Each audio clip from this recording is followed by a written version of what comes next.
merciful Savior, we come before you this afternoon in the name of Christ as we kick off, Lord, the winter school using the resources that you have given us. We pray, Lord, that we might have a good opening and that conviction might attend and power might attend the proclamation of the message, and that the third angel's message may become an abiding influence. Cause everyone to understand, cause me to speak with simplicity and clarity, and where I fail as a human being, may you interpose. We thank you, merciful Savior. We ask for the presence of your angels. In Christ's name, Amen. Amen.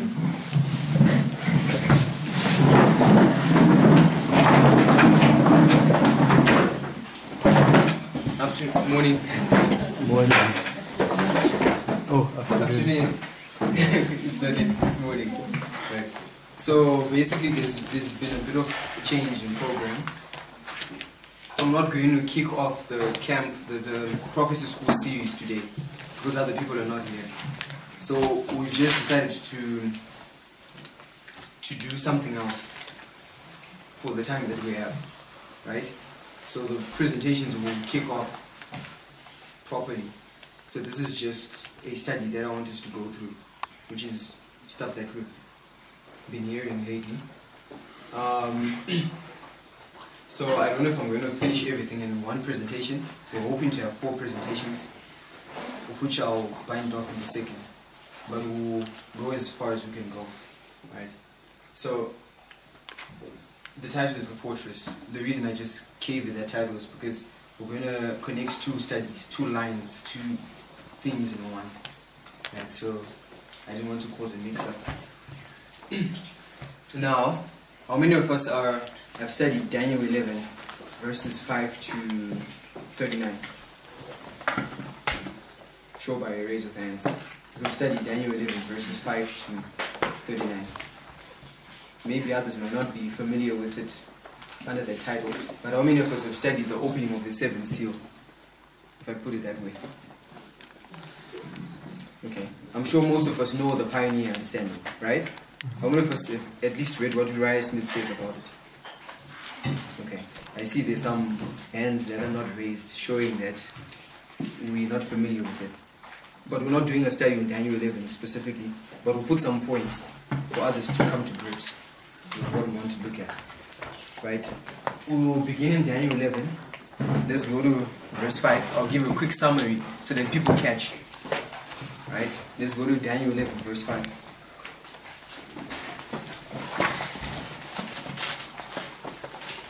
Daniel 11, 1 to 4 is a prophetic line. Right?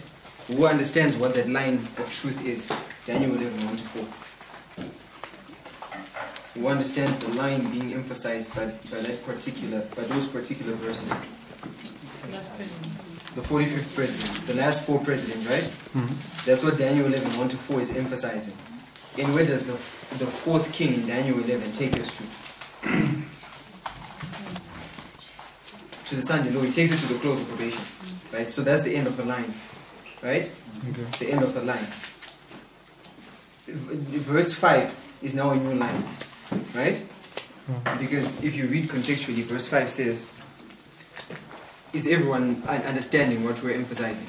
Daniel 11, 1 to 4, okay, let me just read it, right? It says, also I, in the first year of Darius the Mede, even I, stood to confirm and to strengthen him. This is Gabriel speaking to Daniel, right? But Daniel 10 tells us where this is taking place. It's taking place in the 3rd year of Cyrus. What do we understand to be the 3rd year of Cyrus? What happened in the 3rd year of Cyrus in terms of ancient history? End of the 70 years. It was the end of the 70 years.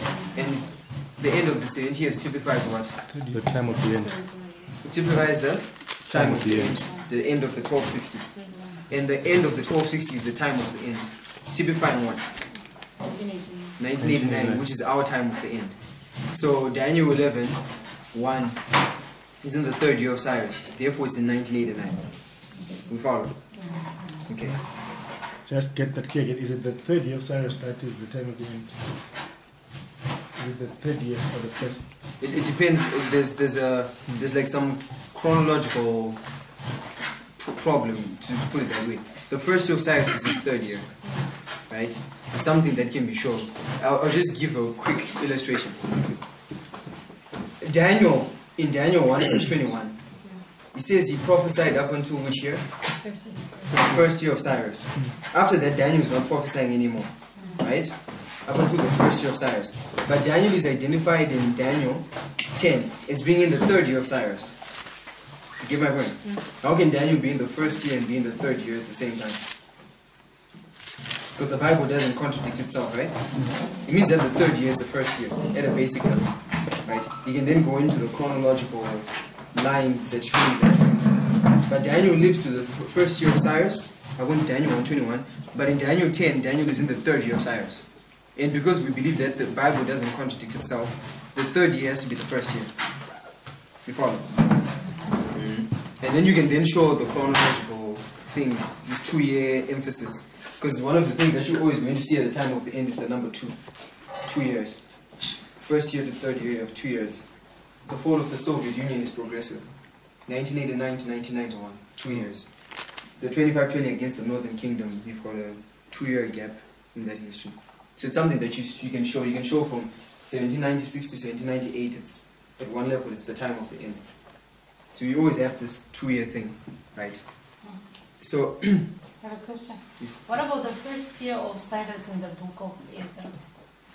Is it the same year as the third year of Cyrus in the book of Daniel, or there's a 2-year gap in there? The first year of Cyrus in the book of Ezra is the third year of Cyrus. Oh. Because in the first year of Cyrus is when he passes the decree. And in the third year, according to Daniel chapter 10, is when Michael comes to convince him to pass the decree. Okay. So Daniel 11:2 then says, "And now will I show thee the truth. Behold, there shall stand up yet 3 kings in Persia." So you need to know where you count these kings, right? We've done the study. From the time of the end, from 1989, there shall yet stand 3 kings in Persia. And then it says, "And the fourth shall be far richer than they all, and by his strength through his riches he shall stir up all against the realm of Grecia." Right? There's a more thorough understanding of Grecia in this verse. Right? It's been a problem. How would we understand to be Greece at a basic level? The United Nations. How can the 45th president be the leader of the United Nations, yet he's warring against the UN, stirring up all against the UN? Get the point? It's always been a problem, right? But now the Lord is showing that this Greece is a different Greece. It's not the United Nations Greece. It's a Greece that the 45th president is going to war against. And even when you look at it, Greece is typifies the 10 kings of Revelation.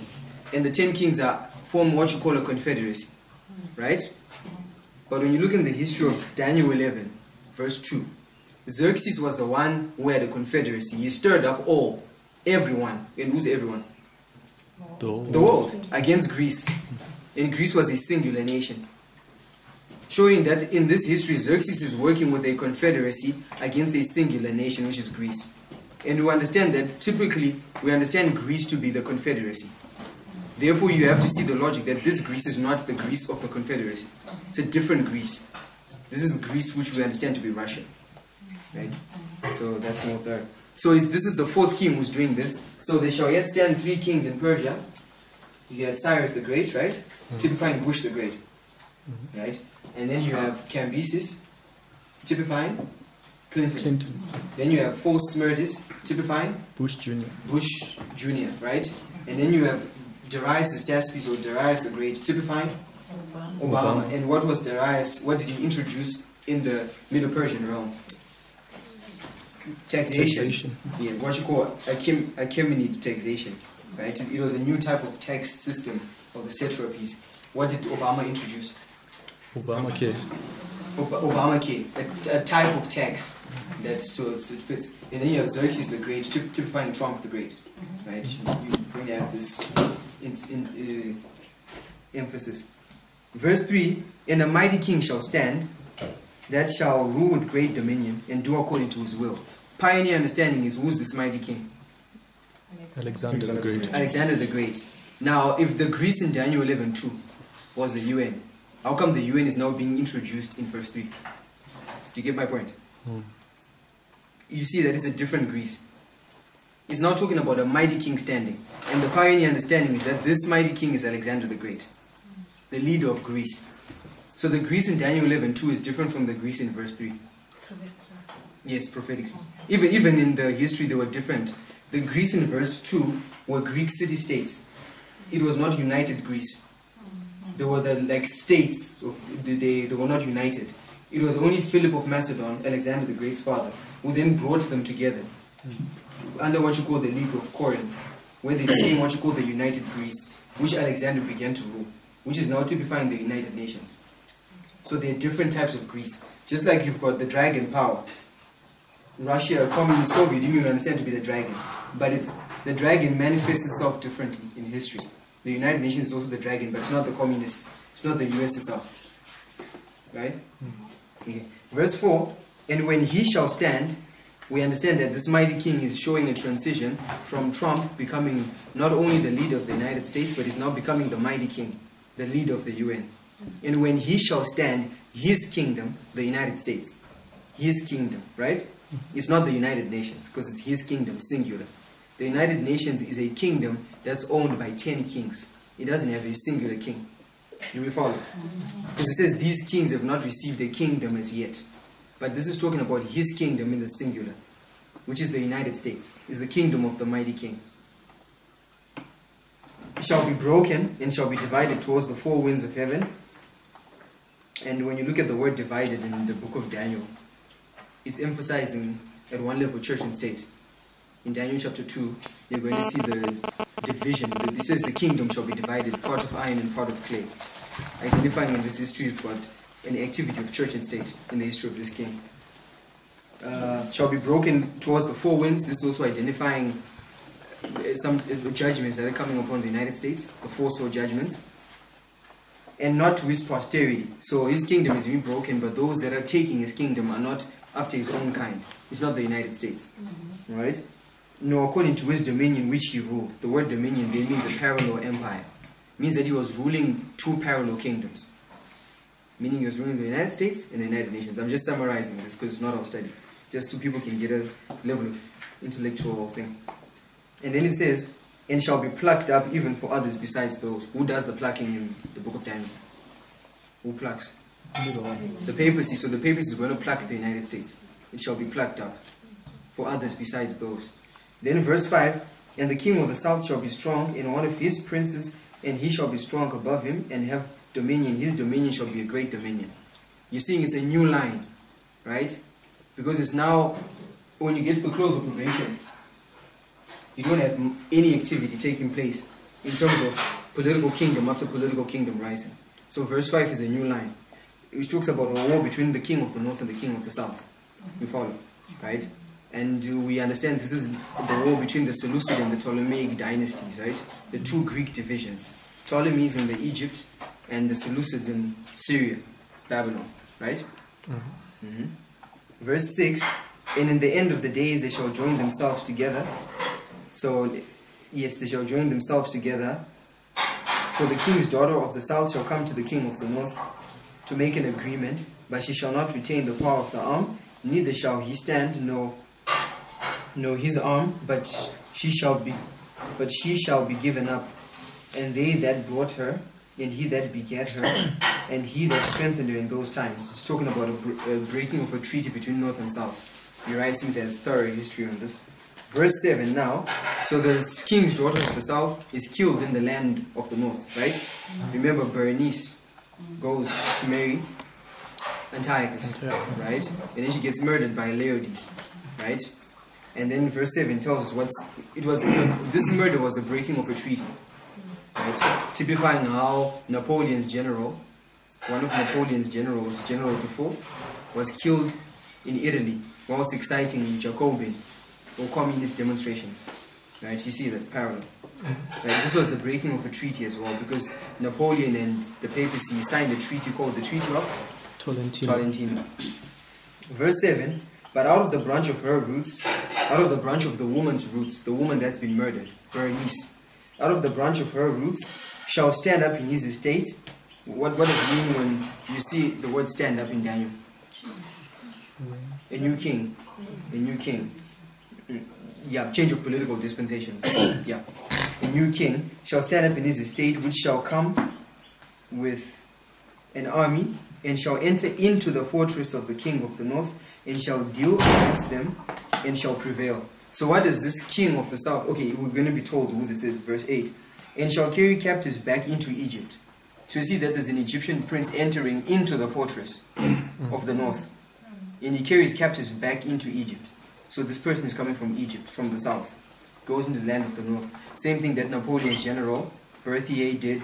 Went into the heart of the Vatican, took the Pope captive. You see that? And then shall carry captives back into Egypt with their princes and their precious vessels of silver and of gold. And he shall continue more years than the king of the south, king of the north.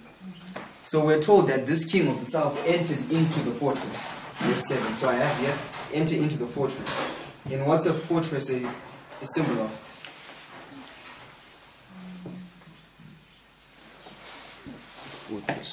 It's a capital. City, stronghold. Right? You find in the Bible, it says Jerusalem, the stronghold of the daughter of Zion. Because Jerusalem is the capital city. A stronghold, a fortress, is a capital city. But this king of the south enters into the fortress.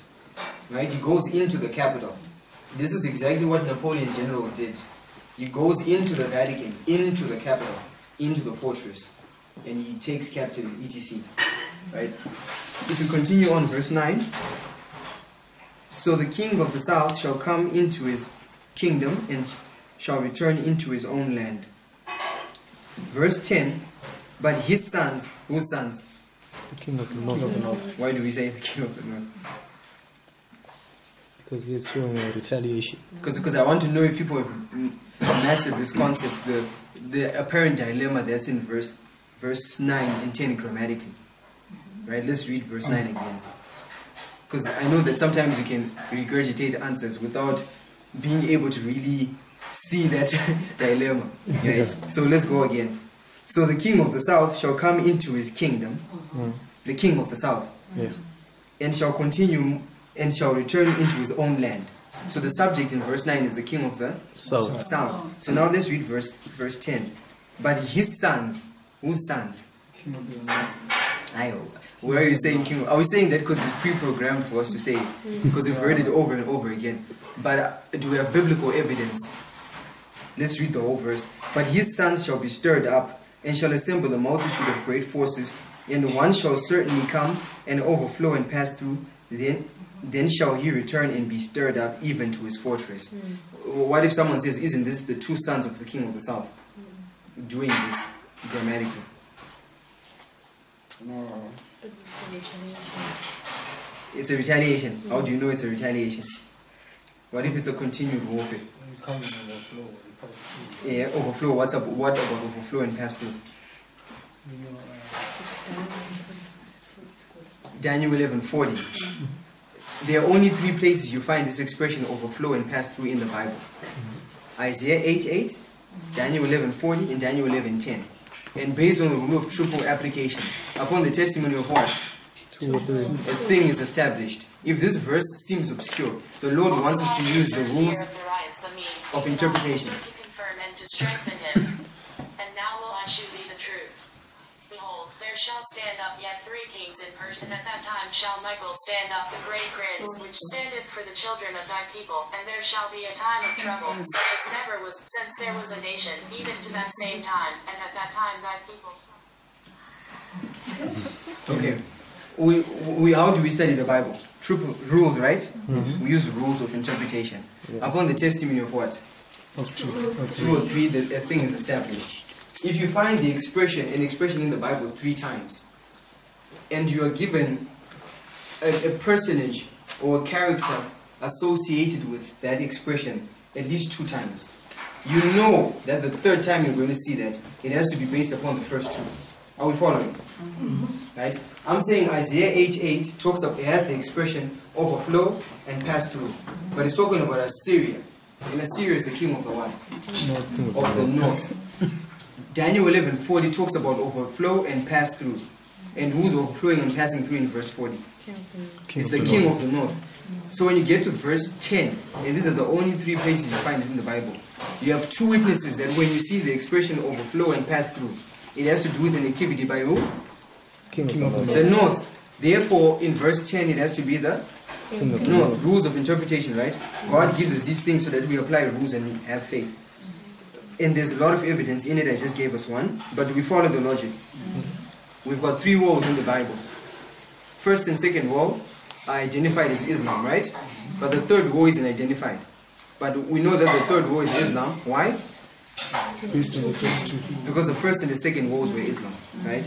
So if you look at it, we're told that one shall certainly come. There's only one other place in the Bible where you find the expression certainly come. And it's in Jeremiah. Let me just pull it up. Certainly come.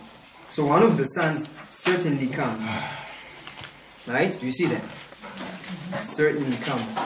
This is Jeremiah 30. Okay, you actually find it in 3 places again. Like one of the things that's interesting about Daniel chapter 11 is that the Lord is using the same rules to understand Daniel 11, which he used at the beginning of Daniel 11. And one of the premier rules that were used to understand Daniel 11, 40 to 45 was the rule of triple application. And it's also what the Lord is now using again in this message at the end of Daniel 11, the opening of the 7th seal. Now if you go to Jeremiah 36 verse 29, it has this expression, certainly come. 36:29. It has this expression, certainly come.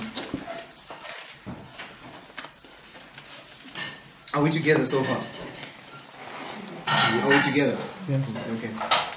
It says, and thou shalt say unto Joachim, king of Judah. Judah is the king of what? South. It's the south. It was the southern tribe, right?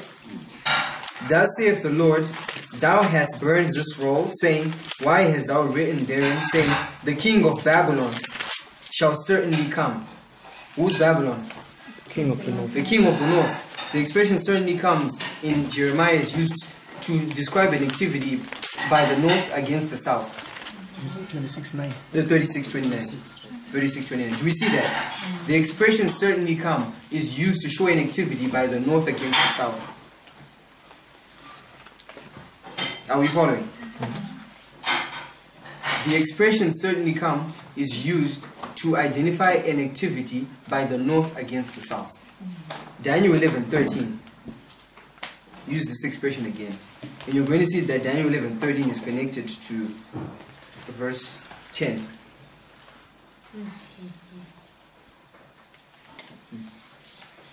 Daniel 11:13 says, for the king of the north shall return, and shall set forth a multitude greater than the former, and shall certainly come after certain years with a great army and with much riches. So in all other 2 places in the Bible, it's clearly identified that the power that certainly comes in the Bible is the king of the north. Therefore, when you get to verse 10, you have 2 witnesses. We gave witness 1 about the expression overflow and pass through. And we now gave a second witness using the expression certainly come. Do we see that?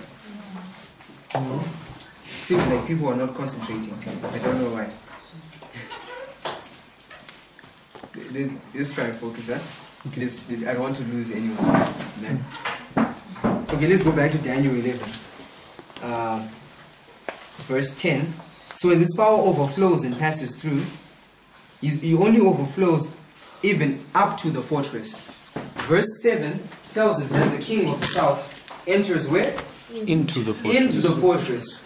But in verse 10, we're told that the king of the north, the sons of the king of the north, right? Mm-hmm. Overflow and pass through up to where? To the fortress. There's a difference. The Lord made sure that those 2 words are different. Into and up to is different.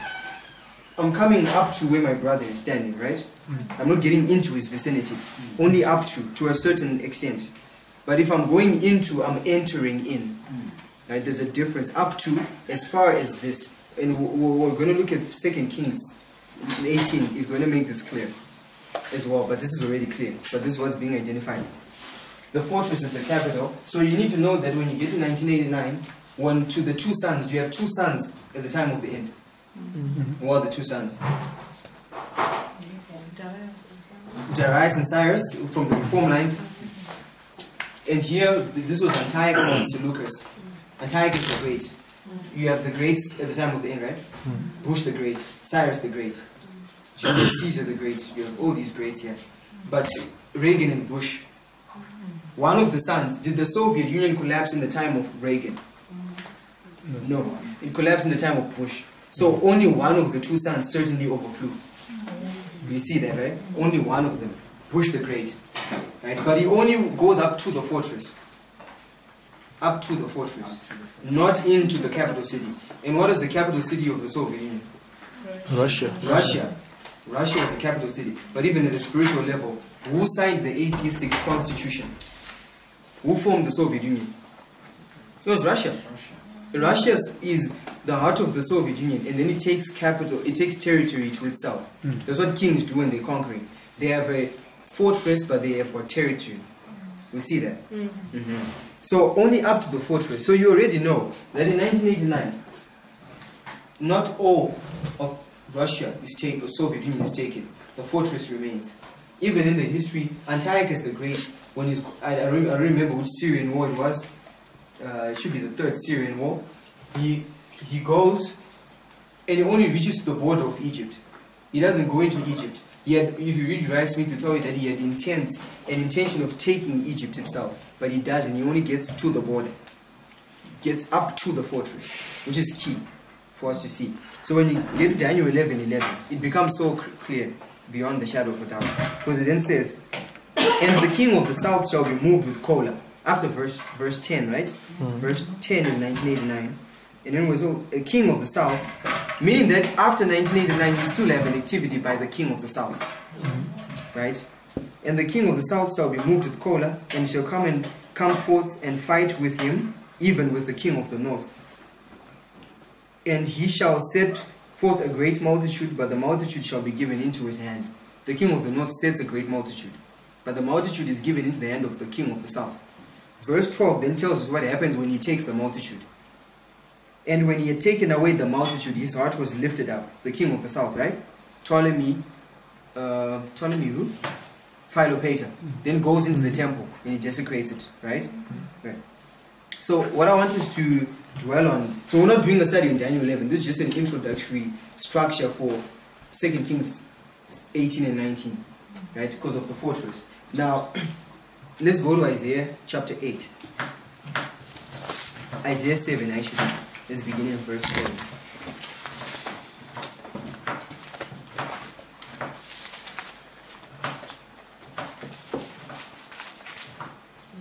7. We shall read verse 8. Isaiah 7, 8. Isaiah 7, 8.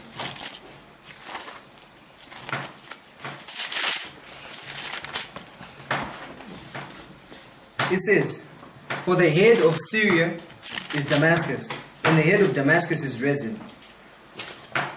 And within 65 years shall Ephraim be broken, that it shall not be a people. And the head of Ephraim is Samaria, and the head of Samaria is Remaliah's son.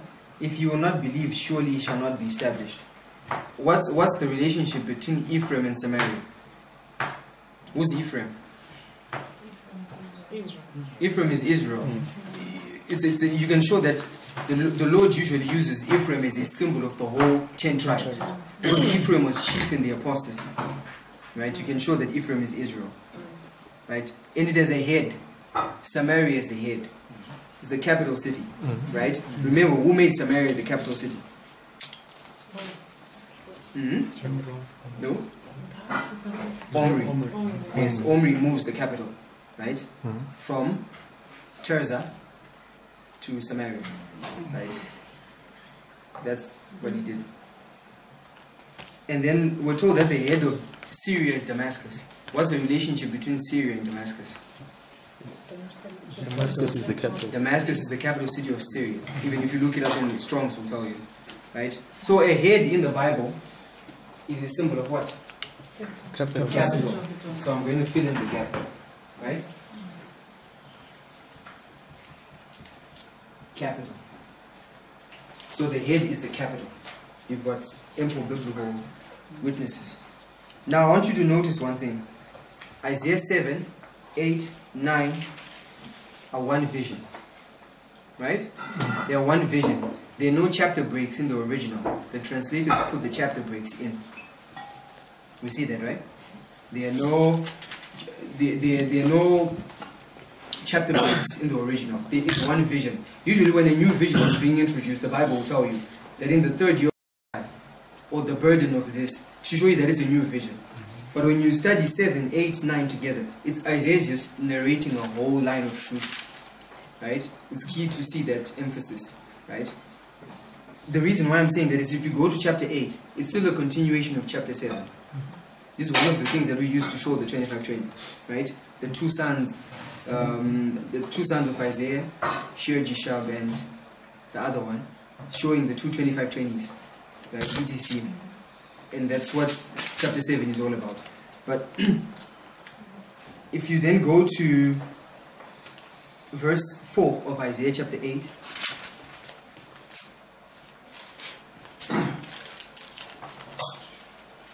he had just given a prediction in chapter 7 about the taking of Samaria. He says that if you don't believe this, it shall not be established, you shall be broken. Samaria is supposed to be broken. Now he's going to explain how Samaria is broken. Before the child shall have knowledge to cry, my father and my mother, the riches of Damascus and the spoil of Samaria shall be taken away before the king of Assyria. Now we're being told that, you know what, you shall not be established, Ephraim shall be broken, Samaria shall be taken, the capital city, shall be taken by the king of Assyria. And then when you go to verse 5, it says, the Lord spake also unto me again, saying, for as much as this people refuse at the waters of Shiloh, that go softly, and rejoice in Rezin and Remaliah's son. Rezin and Remaliah, if you read chapter 7, that's where they're introduced. So it's a continuation. And then verse 7 says, now therefore they've refused the waters of Shiloh. Elder Pippin just got a nice study on this in Habakkuk's, where he shows Shiloh, you know, symbolizing the latter rain, all those things, some nice things. But it says, now therefore behold, the Lord bringeth upon them the waters of the river, strong and many, even the king of Assyria, and all his glory, and he shall come up over all his channels, and shall go over all his banks. So he's talking about the king of the north coming in, because they've rejected the waters of Shiloh that run softly. Now the Lord is going to give them a flood, the waters of Assyria. Do we see that? And then verse 8 says, he shall pass through Assyria. This is the same expression in Daniel 11:10 and Daniel 11:40.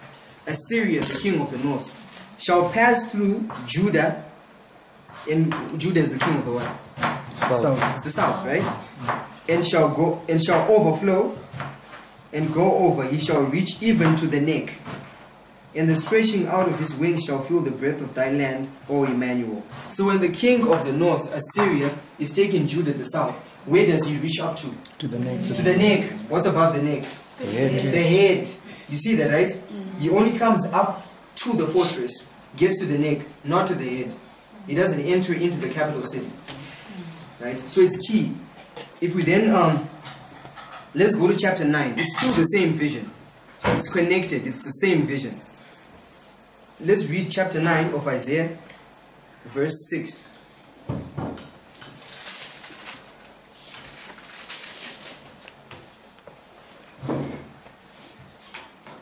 For unto us a child is born, unto us a son is given, and the government shall be upon his shoulder. And his name shall be called Wonderful, Counselor, the Mighty God, the Everlasting Father, the Prince of Peace. It's talking about the birth of Christ. Right? But I'm under the conviction that at the end of the world is identifying the church triumphant. Of the increase of his government and peace there shall be no end. So he's going to set up a government, right? Setting up of a kingdom. Upon the throne of David and upon his kingdom, to order it, to establish it with judgment and with justice, from henceforth even forever. The zeal of the Lord shall perform this. Now there's this expression, the zeal of the Lord, in David. You see that? This expression is found, from my research, in two places. Isaiah chapter 9 and 2 Kings 19. Right? You get my point? The zeal of the Lord. Therefore, if you find it in chapter 9 of Isaiah, and you also find it in 2 Kings, it means that line upon line, they're the same line of truth. Get my point? Isn't that? That's what we do, proof texting, right? Yeah. Bring scriptures together upon the same subject. You see the zeal of the Lord here and the zeal of the Lord there. You bring them together, right? So we want to trace this expression, zeal of the Lord. Remember, the context of chapter 9 hinges upon chapter 7 and chapter 8. Chapter 7 is talking about, chapter 8 is talking about the Assyrian, the king of the north, and his activities towards Judah. Do you see that? And chapter 9 is identifying the church triumphant, right? Christ is born. God manifests in the flesh, the incarnation. That's what chapter 9 is identifying. So let's go to 2 Kings 18. The reason why we're going to 18 first is because you can't understand 2 Kings 19 without 18. Right? Reason being is the same story. You don't go into the middle of a line. It's like trying to understand Daniel, the 45th president, without understanding Daniel 10:1, which talks about the third year of Cyrus. How can you count the 3 kings of Persia without a place to start from? You can't. You need to have context, right? That's how people can end up taking things out of context. So if we go to chapter 18 of 2 Kings, we're going to try and run through it all the way into chapter 19 in connection with Isaiah. Do you see that? No one's lost, right? Do you see what we're trying to do?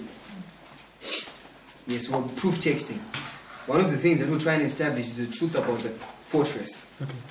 The fortress, that's our main emphasis. Now, chapter 18, verse 9, I'll read.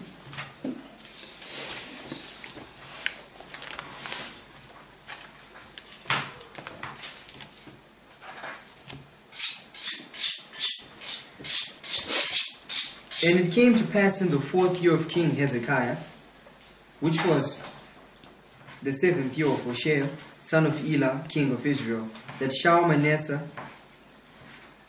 king of Assyria, came up against Samaria and besieged it. And at the end of 3 years they took it, even in the 6th year of Hezekiah. That is the 9th year of Hoshea, king of Israel. Samaria was taken. Samaria is the capital city. Do you see this? The king of the north goes and takes a capital. Samaria is taken. Right? And then verse 11. And the king of Assyria did carry away Israel unto Assyria, and put them in Halah, and in Habor by the river of Gozan, and in the cities of the Medes. Right? Takes Samaria, breaks it all, just takes the whole thing. Verse 12. Because they obeyed not the voice of the Lord, but transgressed his covenant, and all that Moses the servant of the Lord commanded, and would not hear them nor do them. Which covenant did they break?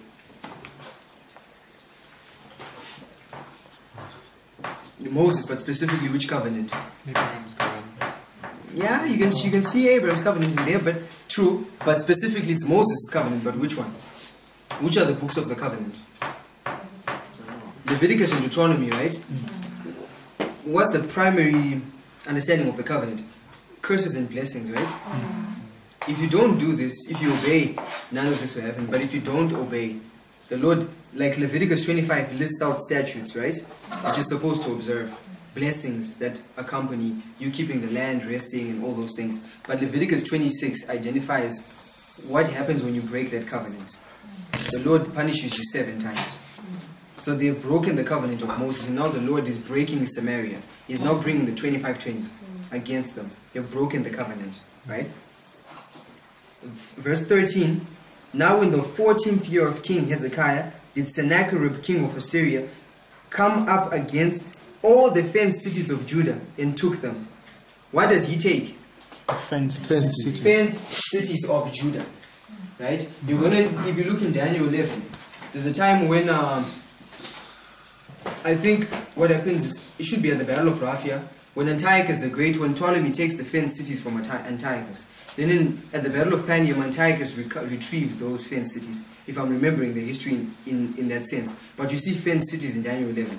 The territory, right? The fenced cities are taken. But we're going to be told, right? Here, verse 14. And Hezekiah, king of Judah, sent to the king of Assyria to Lachish, saying, so Hezekiah is now trying to enter into some type of peace, right, with the Assyrian king. I have offended Return from me that which thou puttest on me will I bear. And the king of Assyria appointed unto Hezekiah king of Judah 70 talents of silver and 30 talents of gold. 300. Sorry, 300 talents of silver and 30 talents of gold. What's 300 plus 30? 330. Your proof texts right here, silver and gold, bring them together. You've got 330 precious stones, right? So you have the number. I have the number 330 here. What's the number 330 a symbol of? Where else have you seen the number 330? 330 AD. What happened in 330 AD? Yeah. Constantine what? Moves the capital. Moves the capital. So the number 330 is connected with a capital. Capital. Right? It's connected with the capital. You're going to see some capital issues in this chapter, but you've got 330 there. It's not an accident. You put it there. I'm putting it at the sun below. Right? And you're going to see that it's connected with the capital based on the context. Right? Is it okay for us to add silver and gold? Yeah. Yeah. We're looking at the figures. 330, 330. Right? 220 cows and sheep, if you're counting in total. Right? You get my point? We're just counting in total. And then we're told in a, let's go to, yes, we're just reading on verse 15. And Hezekiah gave him all the silver that was found in the house of the Lord and in the treasure of the king's house. And at that time did Hezekiah cut off the gold from the doors of the temple of the Lord and the pillars which Hezekiah king of Judah had overlaid, and gave it to the king of Assyria. Verse 17. And the king of Assyria sent Tartan and Rabsaris and Rabshakeh from Lachish to King Hezekiah with a great host against Jerusalem. And they went up and came to Jerusalem. Do you see that? They came to Jerusalem. He doesn't enter into Jerusalem. This is the same expression in Daniel. Right? Comes to Jerusalem. And what's Jerusalem? King of the South. It's the king of the south, but in this context I'm applying it differently. We're just looking at the principle of the fortress. But in this case, Hezekiah is identifying the work of the church triumphant. But the principle that we're trying to trace in the Bible is the principle of the fortress. Right? In this case, Hezekiah is not representing Russia. Do we follow? But we're looking at the principle of what it means to come up to a fortress. That's what we're looking at. Do you see that? So, he comes up to Jerusalem. The reason why I'm emphasizing this is because I've made the claim that 2 Kings 18 and 19 hinge upon Isaiah chapter 9 because of the phrase zeal of the Lord of hosts, right? And the overflowing to the neck. Keep your finger in chapter 18, just go to chapter 19, verse 31. I want to show you that this story is the same as in Isaiah chapter 9, so you can't separate them. And Isaiah chapter 9 talks about overflowing to the neck, because Isaiah chapter 8 was fulfilled in the time of Hezekiah. It was a prophecy about what would happen in this time. Do you follow? Okay, so it says in verse 31 of chapter 19, as you've kept your finger in chapter 18. It says, for out of Jerusalem shall go forth a remnant, and they that escape out of Mount Zion, the zeal of the Lord of hosts shall do this. Do you see this? Same expression in Isaiah chapter 9, which forces you as a student of prophecy to relate to Isaiah chapter 9 and 2 Kings 18 and 19 together for context. Do you get my point? I'm not confusing anyone, right? Do you see what we're trying to do? We're trying to show that when you see this expression coming up to, it's identifying a conquering which doesn't involve the capital city. Do you get my point? Because if you want to be able to defend it, we need to run it line upon line, right? Because yes, in the Strongs it says a fortress is a stronghold, but some people, you can use it line upon line once, right? Okay. So back to chapter 18. Are we together? Do we see what we're trying to do? Okay. Okay. Now came to Jerusalem, and it says, when verse 17, and when they were come up, they came and stood by the conduit of the upper pool, which was in the highway of the fuller's field. Verse 18, and when they had called to the king, they came out to them Eliakim the son of Hilkiah, which was over the household, and Shebna the scribe, and Joah the son of Asaph the recorder. And Rabshakeh said unto them, speak ye now to Hezekiah, thus saith the great king, the king of Assyria, What confidence is this wherein thou trustest? Thou sayest, they are but vain words. I have counsel and strength for the war. Now on whom dost thou trust? Thou hast rebelled against me. Now, behold, thou trusted upon the staff of the bruised reed, even upon Egypt, on which if a man lean, it will go into his hand and pierce it. So is Pharaoh king of Egypt unto all that trust in him. But if he say unto me, we trust in the Lord our God, is not that he whose high places and whose altars Hezekiah hath taken away, and hath said to Judah and Jerusalem, ye shall worship before this altar in Jerusalem. So Hezekiah has done a reformation, right? The king of Assyria is mocking him. Now therefore I pray thee, give pledges to my lord the king of Assyria, and I will deliver thee 2,000 horses. If thou be able on my part to set riders upon them, how then wilt thou turn away the face of one captain of the least of my master's servants, and put thy trust on Egypt for chariots and for horsemen? I am now come up, he's come up, right, without the Lord against the place to destroy it. The Lord said to me, go up against this land and destroy it. Then said Eliakim son of Hilkiah, and Shebna and Joah unto Rabshakeh, speak I pray thee to thy servants in Syrian language, for we understand it, and talk not with us in the Jews' language, in the ears of the people that are on the wall. So do you see this? The people are on the wall, the people of Jerusalem, and they're having a dialogue with Rabshakeh, who's standing and is facing the walls. Do you see that? He's not entered into Jerusalem, he's outside. These people are on the wall and they're having a dialogue. That's why he's even saying, go to King Hezekiah and deliver this message, because he can't go in himself. He's only come up to the fortress. You see? And then verse 27 says, but Rabshakeh said unto them, hath my master sent me to thy master and to thee to speak these words? Hath he not sent me to the men which sit on the wall, that they may eat your own dung and drink their own piss with you? Then Rabshakeh stood and cried with a loud voice. Do you see that? It's a loud voice. In the Jews' language. And what's the Jews' language? Hebrew. Hebrew, but what's language a symbol of in the Bible? Yeah?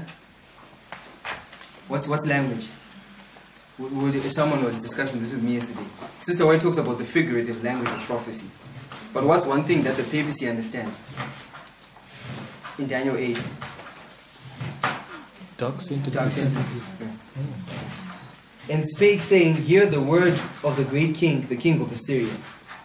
Thus saith the king, let not Hezekiah deceive you, for he shall not be able to deliver you out of his hand. What do we see there? His hand. The hand, what we were discussing in the morning. What's the hand a symbol of? The Sunday law. The Sunday law, right? The basic levels, the Sunday law. You see the hand here. Verse 30, neither let Hezekiah make you trust in the Lord, saying, the Lord will surely deliver us, and this city shall not be delivered into the hand of the king of Assyria. So he has not taken the city. Do you see that? It's an attempt. Hearken not to Hezekiah, for thus saith the king of Assyria, make an agreement with me by a present, and come out to me. Do you see that? Why does he have to come out? Because it's inside. Because it's inside. Hezekiah is inside, right? Because the Assyrian is not entered in. That's why Hezekiah has to come out. He is not entered into the fortress. So when you see that expression, it shows you that the capital remains. But this is emphasizing a different truth, though. This is the Sunday law, the history of the church triumphant. But the principle there is the fortress. Yeah. And then eat ye every man of his own wine, and every one of his fig tree, and drink ye every one the waters of the cistern, until I come and take you away to a land like your own land, a land of corn and wine, a land of bread and vineyards, a land of oil, olive, and of honey, that ye may live and not die. And hearken not unto Hezekiah when he persuaded you, saying, the Lord will deliver us. Hath any of the gods of the nations delivered at all his land out of the hand of the king of Assyria? Where are the gods of Hamath and of Arpad? Where are the gods of Sepharvaim, Hena, and Iva, hast thou delivered Samaria out of mine hand. See that hand. Who are they among all the gods of the countries that have delivered their country out of mine hand, that the Lord should deliver Jerusalem out of mine hand? But the people held their peace and answered him not a word. I wonder what that means, but it's interesting. For the king's commandment was, saying, answer him not. Verse 37, then came Eliakim, son of Hilkiah, which was over the household, and Shebna the scribe, and Joah the son of Asaph, the recorder, to Hezekiah with their clothes, and went and told them the words of Reb Shekah. Now, verse 19. And it came to pass, chapter 19.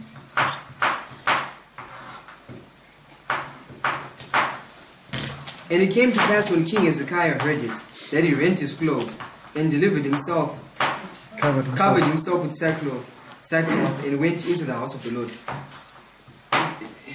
Okay. It almost sounds like the same response that, what's his name? Mordecai gives when he sees the writing. Yes. Verse 2, and he sent Eliakim, which was over the household, and Shebna the scribe, and the elders of the priests covered with sackcloth, to Isaiah the prophet, the son of Amos.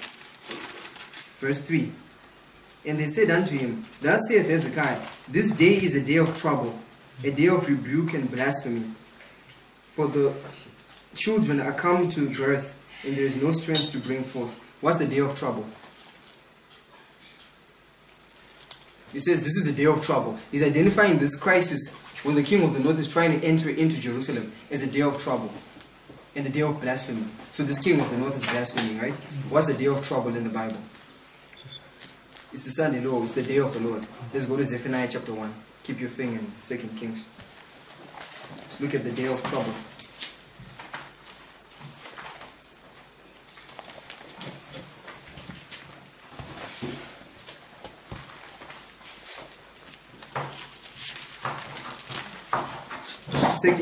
Zephaniah 1:14.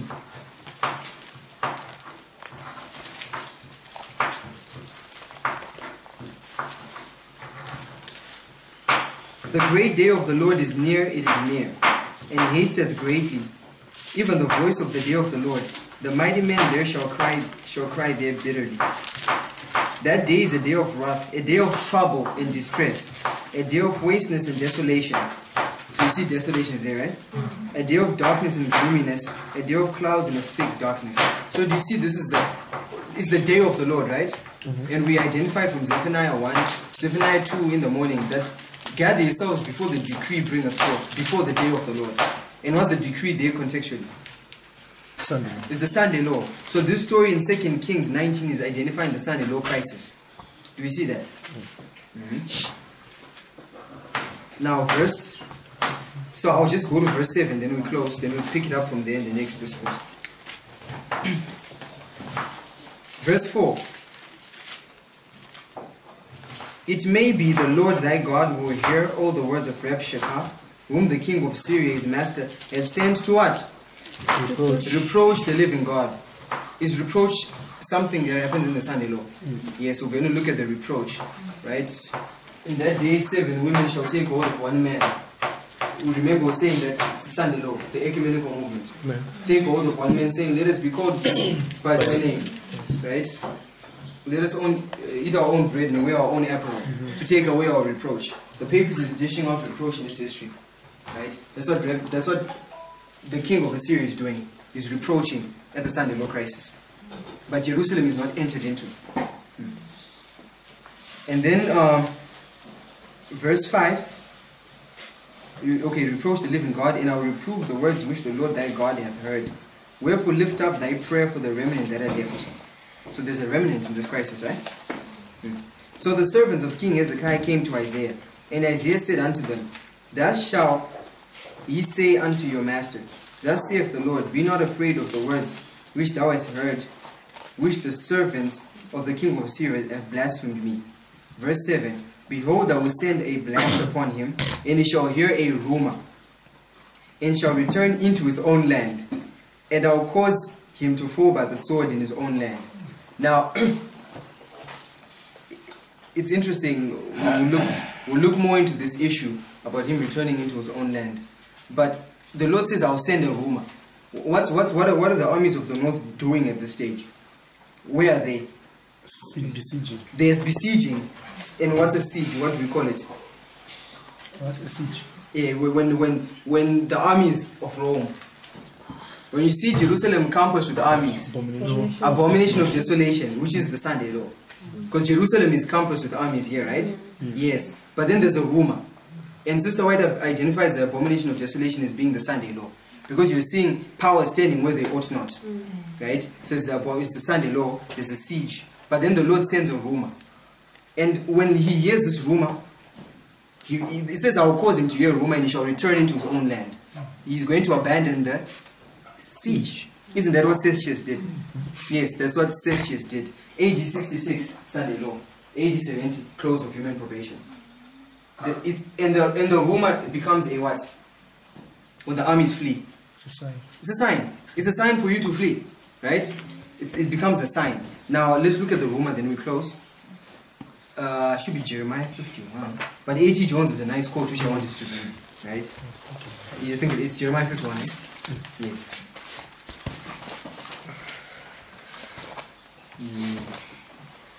Rumor. Jeremiah? I'm thinking it's 51. Talks about the rumor. I'll send two rumors. Yes, Jeremiah 52, verse 46. This is talking about the fall of Babylon. 46. For 52, verse 46, yes. There's no 46 in 50. For 51, sorry, 51. 46. 51, 46. Then I'll read A.T. Jones' quote, we pray.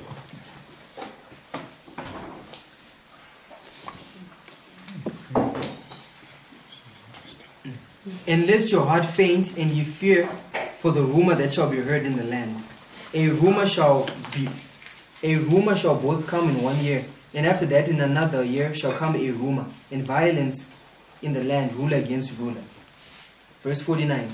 As Babylon hath caused the slain of Israel to fall, so at Babylon shall fall the slain of the earth.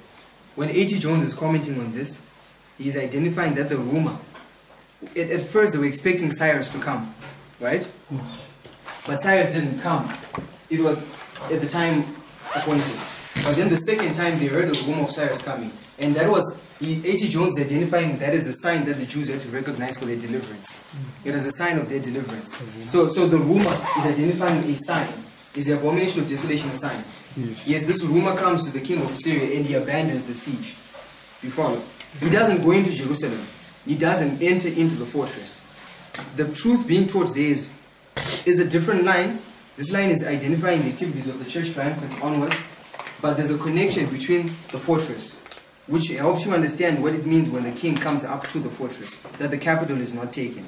And then in Great Controversy 426, we're going to look at Jerusalem. Sister White identifies Jerusalem being the capital city, and it's representing the church triumphant. So, any comments? I don't know. Can you give us that quote? The A.T. Jones quote. I mean, I'll give it during the break. And for the record, you found it? Yes, it's a Great Empires of Prophecy, page 39. You can even read it, then we pray. Yeah, for it. Okay. What's page what? It's GEP 39, paragraph 1 and paragraph 2. I'll just read in paragraph 2. It says, when at last it was rumored that the Persian king had quitted Ecbatana in 539 BC spring and commenced his march to the southward, Nabonidus received the tidings with indifference. His defenses were... okay, I think it begins here going downwards, but he will connect this rumor to the rumor spoken of in Jeremiah chapter 49 that he was speaking about. So if you just read from 39 paragraph 1 and paragraph 2 and 3, you'll get it. Yeah. Amen. So we follow the logic, we get the connection. Nice. The rumor. Okay, maybe I can explain during the break. Let's pray.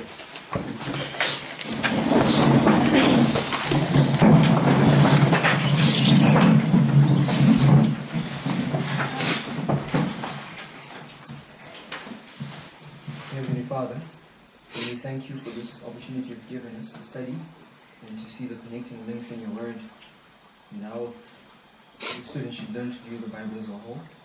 We pray, Lord, that this might be edifying and that it might be understood. We ask, Lord, now as we take a break, that our minds might be refreshed and be prepared to come back in to the following discourse.